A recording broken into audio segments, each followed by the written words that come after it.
Hi people, it's the Five Nights at Freddy's story here, and today I'm going to do a gameplay of FNAF VR Help Wanted. Now this is a voice recording over the actual game because I play this game and then I put it into this thing. Sorry for breaking the fourth wall. Anyways, so my voice is going to be off while I play this game. So let's get into this game and let's get started.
Welcome aboard Captain Foxy's pirate adventure! You can help me with this here adventure by shooting the targets with that there hand cannon. Do your best, or I'll send you to Davy Jones's locker.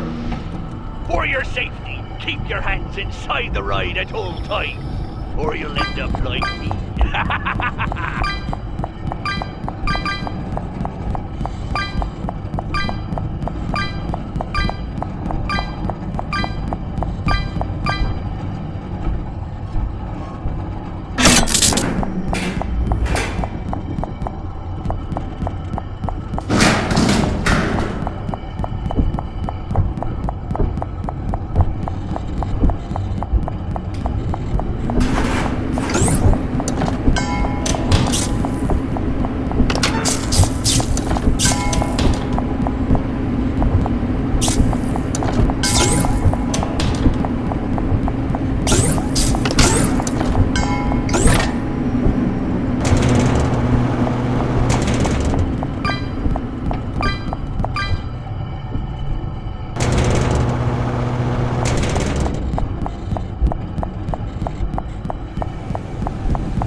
More common at businesses that do a lot of graphic design work.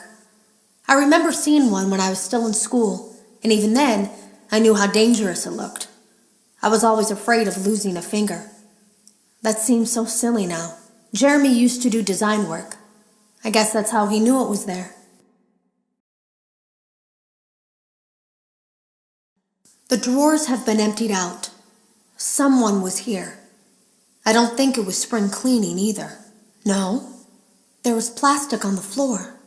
Someone was definitely here during the night. It had to have been the client. I mean, they sent us that stuff in the first place with no explanation, told us to scan it, said it would expedite the process so we wouldn't need to program any pathfinding ourselves. It was a budget thing, I guess.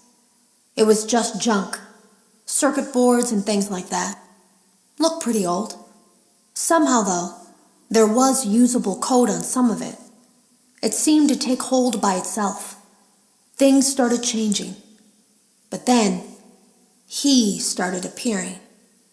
At least that's what Jeremy said. I came in early that morning. No one else was there. At least that's what I thought. The supply room was lit. I didn't even notice Jeremy standing in the testing room as I walked past. The supply room was so bright, glowing from all the way down the hall. Jeremy complained of nightmares when he came in this morning. He wasn't talking about it like someone telling a friend about his dreams, though. He was pale, looked like he hadn't eaten in days. He spent an hour talking in Dale's office, but it didn't look like he was given much sympathy. When he came out, he went directly back to the testing room. He doesn't even jump anymore. Nothing scares him. He just stands there like he's talking to someone. Sometimes he rocks from side to side. We were told to leave him alone. I knew I was in line to do the testing next. They'd been prepping me for it. I guess they knew that Jeremy would need to be replaced soon. You can always tell when a company is getting ready to fire someone. They start giving out written warnings for silly things, making sure to build a paper trail and make a case for a firing. Things that normally no one would care about suddenly become grave offenses, all worthy of being written and documented. I guess it works two ways, because it also encourages a person to quit rather than be scrutinized so heavily. I think Jeremy was too far gone to consider that option, though. The thing about it is that I don't think they were going to fire him because of anything he was doing wrong. They just knew he'd seen something. They needed to discredit him. There was something that looked like a Halloween mask laying on the floor. I didn't understand. Ink must have spilled. It was only then that I heard a shuffle from the testing room and realized Jeremy must be there. I went back and peered in the window. I couldn't see his face. He had the visor covering his head. He had ink spilled on himself as well. The front of his shirt looked black in the dark room. He turned his head in my direction, but I don't think he knew I was there.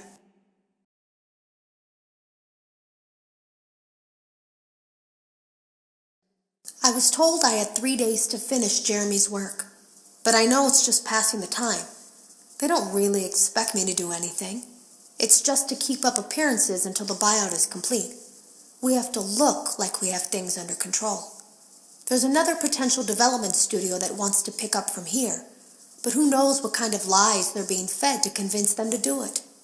Against my better judgment, I'm going to do my best to see what's here, make notes of it, and try to isolate where this thing is hiding. At least then the next person that tests this will have a chance of getting rid of it. Today was my last day of beta testing, and the anomaly that I've been seeing is nowhere to be found.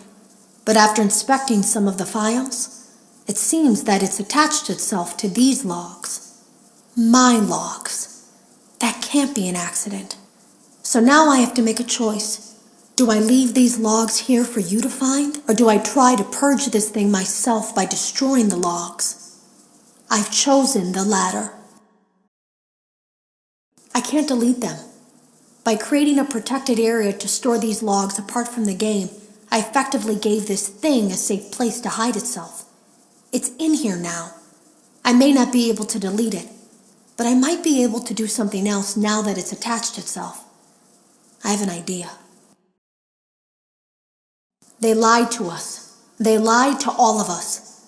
They told us that the whole point of this VR game was to undo the bad PR done by a rogue indie game developer who supposedly made up a bunch of crazy stories that tarnished the brand.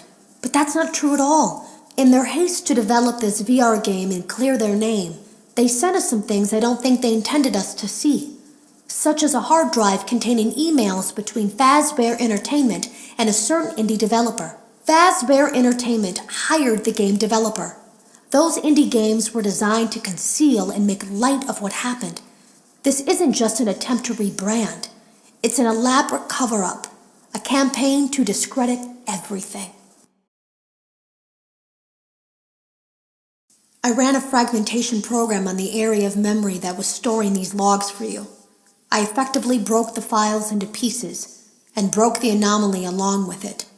That means that you won't have my warnings to guide you, but hopefully it also means that this anomaly, this virus, or whatever it is, will remain broken and unable to do more damage. Hello. You don't know me. I had created a series of logs for you documenting the troubled development of this VR game that you're now testing, in hopes that you, whoever you are, and whatever team you're with, will abandon development. Now I fear that those logs are being used as a Trojan horse. If you're unable to abandon development, hide all traces of these logs that I've created. I fear that finding them and reassembling them will also reassemble the very thing I've tried so desperately to destroy. There is a way to kill it. It wants to escape through someone plugged into this game. That's you now. You have to let it begin the process of leaving through you. Then use the disconnect switch that I've embedded by the main stage. Let it approach you. Let it begin to merge with you. Play the music and flip the switch. That will cause a hard restart of the game and flush the memory, effectively killing it. I hope. I don't know when it will come for you.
Yes, I hear you. I know.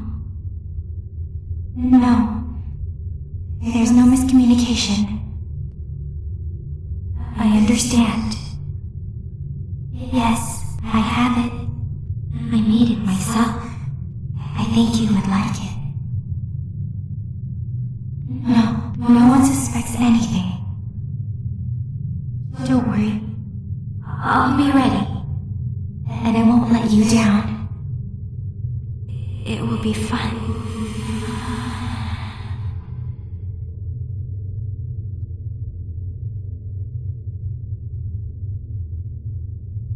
Yes, I...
Okay, so that's the TV up there, and that's my gameplays. Anyways, here's what I want to say to all of the viewers out there.